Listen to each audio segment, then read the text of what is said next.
दोस्तों कोई शर्मा है, उसने ट्विटर पर ट्वीट किया है कि आरक्षण से मास्टर डॉक्टर तो बनाए जा सकते हैं, लेकिन परशुराम और चाणक्य नहीं बनाए जा सकते। दोस्तों मैं आप सभी से बस यही कहना चाहूँगा कि कल्पना से तो कुछ भी बनाया जा सकता है, बस समझने वाले मूर्ख होने चाहिए।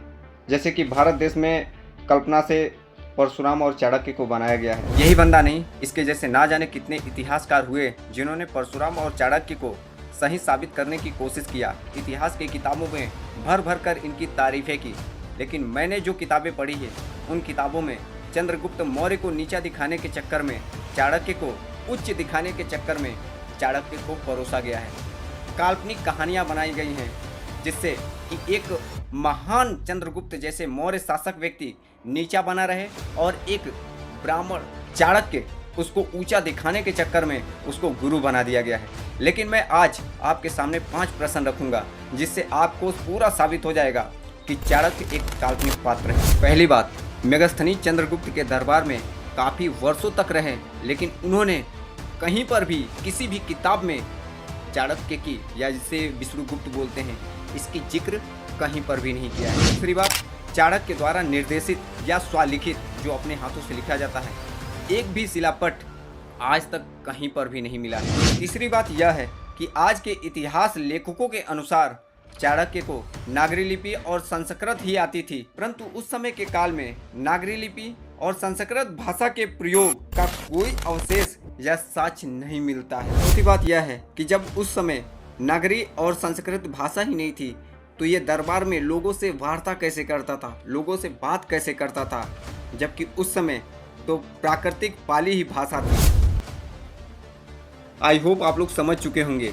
इन 5 बातों से साफ जाहिर होता है कि चाणक्य एक काल्पनिक पात्र है, उसके सिवा कुछ भी नहीं। और रही बात परशुराम की, तो इन लोगों ने अपनी वाहवाही के चक्कर में अपने ग्रंथों में लिखा है कि परशुराम ने क्षत्रियों को 21 बार क्षत्रिय विहीन कर दिया। मतलब उनके बहु बेटियों के अंदर जो कोख में बच्चे पलते थे उनको तक काट दिया इसने, दौड़ा दौड़ा कर मारा, ऐसा वैसा बहुत मतलब क्षत्रिय विहीन कर दिया, इसका कहना है।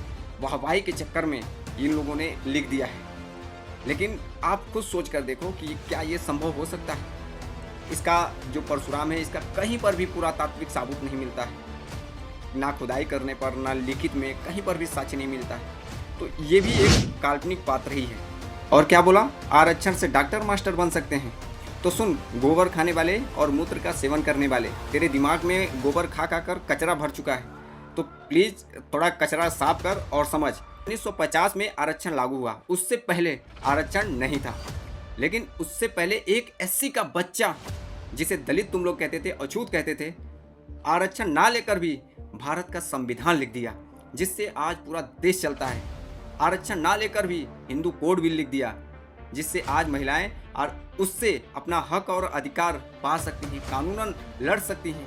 आरक्षण नहीं था तो उससे पहले महात्मा ज्योतिबा फुले और माता सावित्रीबाई फुले जी ने खुद पढ़ लिख कर महिलाओं के लिए स्कूल खोल दिया। आज उन्हीं के वजह से महिलाएं स्कूल जा पाती हैं, आज़ादी से घूम पाती हैं और मास्टर डॉक्टर बन पाती हैं, यहाँ तक कि IAS PCS बन पाती हैं। आरक्षण नहीं था तो शिवाजी महाराज, साहू जी महाराज, संभाजी महाराज जैसे राजा भी हुए। आरक्षण नहीं था तो पेरियार महान जैसे व्यक्ति भी हुए, जिन्होंने ब्राह्मणवाद का खूब मुंहतोड़ जवाब दिया, उनके ब्राह्मणवाद का अपने पैरों के तले रौंद कर रख दिया। आज भी उनकी किताबों से ब्राह्मणवादी विचारधारा के लोग थर थर काँपते हैं। तो तू समझ चुका होगा कि आरक्षण नहीं था तो कितने महान महान व्यक्ति पैदा हुए, जिससे तुम लोगों के थरथरी काँपते थे, तुम लोगों के पैरों के नीचे से जमीन हिल जाते थे, सोच में पड़ जाते थे कि इनको कैसे मारा जाए, कैसे हटाया जाए, लेकिन तुम्हारे बस का नहीं था। और तू बात करता है आरक्षण की बात। अरे आरक्षण तो लोगों को बराबरी का अधिकार देता है। एक कई सालों से दबे तबके के लोग हैं जो आज बराबरी पर आ रहे हैं, तो तुम लोगों के पेट में दर्द हो रहा है, बाकी कुछ नहीं। नमो बुद्धाय, जय भीम।